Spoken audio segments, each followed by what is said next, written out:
Hi, this is a video for Math 2-3. This is about solving quadratic equations. This is part 4. When it can't be factored, you use the quadratic formula.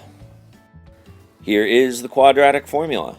As you may remember, it is x equals, there's negative b plus or minus. That means that there's two answers. One of them is plus, one of them is minus this amount. The square root of b squared minus 4ac. And it's important to remember the order of operations when solving this part right here. And the whole thing is over 2a. It might look like it's complicating it more, but I like to work with it in this form, where I've got it broken up into one of the x's here is plus, and the other x here is minus. They both have b squared minus 2a. Both versions of this equation, the plus and the minus, both have negative b over 2a. So we're going to calculate that once, not twice.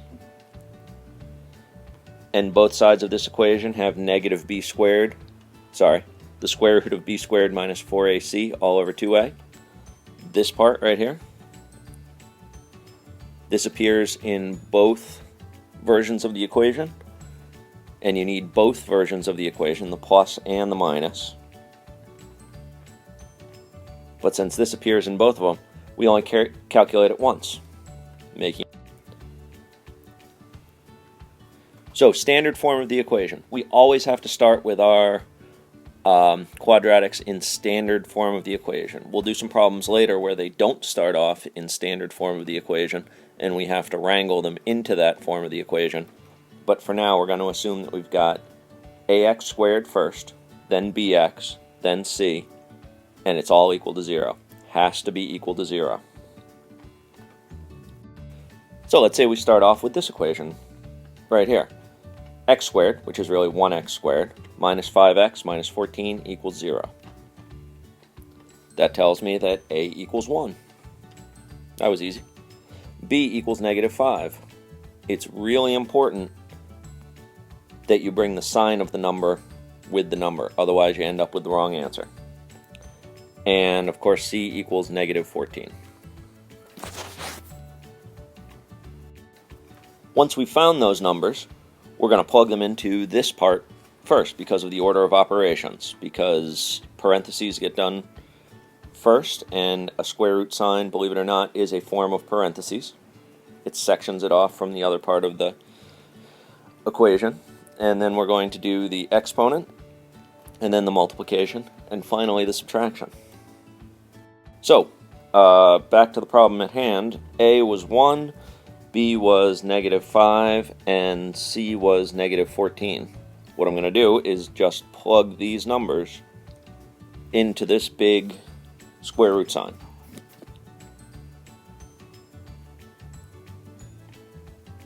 It's important that you realize that squaring a negative will always give you a positive. Another way of saying that is this. Since b is negative, b squared means b times b, which is negative 5 times negative 5, which is a negative times a negative, which of course comes out to be a positive. If you just do negative 5 squared in your calculator, you'll get negative 25, and that is wrong. Please don't do it that way. Make sure that you're putting negatives inside parentheses. And then we do minus 4 times a times c. Right now I'm just plugging in the numbers. That's always the first step. Don't worry about if it looks confusing yet. We're going to break it down piece by piece. So we've got the numbers plugged into the equation here. We just need to simplify it a little bit. Let's start with the exponent. Like I said, a negative times a negative is a positive. So inside the square root sign, I've got 25 here. And then I'm going to do subtract 4. Turns out that that means that we've got negative 4 times this other stuff, but for now, since nothing has been done to that 4 yet, we're going to not worry about it. We've got negative 4 times 1 times negative 14. So that's the same as negative 4 times negative 14. Simplify this part one more time. In the next line, we've got square root of 25. We've got a negative times a negative, so it's going to be a positive. And 4 times 14 on my handy-dandy calculator, that comes out to be 56.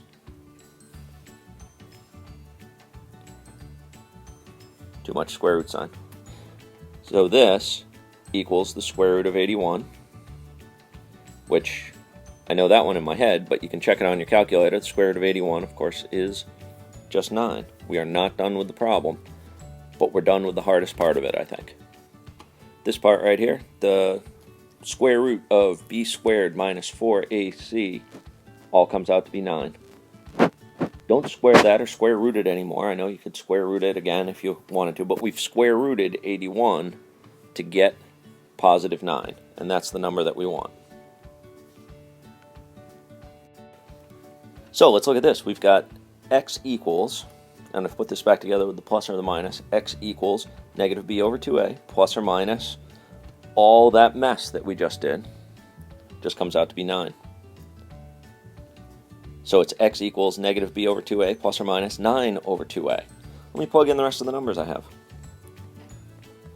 We had b is negative 5, so here we've got the negative of negative 5 all over 2 times a, where a is 1, plus or minus 9 over 2 times 1. And as you get more experienced with these, you'll see that it's easier to do some of these steps in your head. I wouldn't actually write down 2 times 1, usually if I was doing this, and I wouldn't write down the negative of negative b. I would just take the negative of negative b, which is just 5. So the negative of negative 5 is a positive 5, all over 2 times 1, which is just 2, plus or minus 9 over 2. Ooh, adding and subtracting fractions. Well, if you want to convert those to decimal, you go right ahead, but I'm going to work with them in fractions, not only for the practice, but because I really think it's easier than working with decimals in this case. So up here, we've got x equals 5 halves plus and minus 9 halves. I'm going to break that up into 2 separate equations here, the one with the plus and the one with the minus. And I've got 5 plus 9 on the top is 14. I'm just going to prefer the black ink.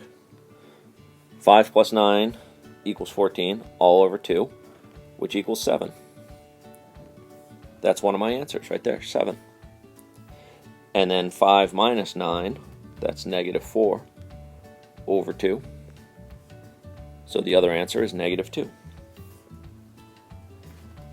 And that's how you do it. You start with something fairly complicated, and step by step, you plug in the numbers, and you simplify it by the rules of arithmetic, the order of operations. Parentheses first, then exponents, multiplication and division, then addition and subtraction, more commonly known as PEMDAS, the order of operations. And we're done with this problem. The answers are 7 and negative 2. Those are the 2 possible values of x. So next, in part 5, we're going to use the quadratic formula to show us the numbers of possible solutions. There could be 0, 1, or 2 solutions to these. Thank you.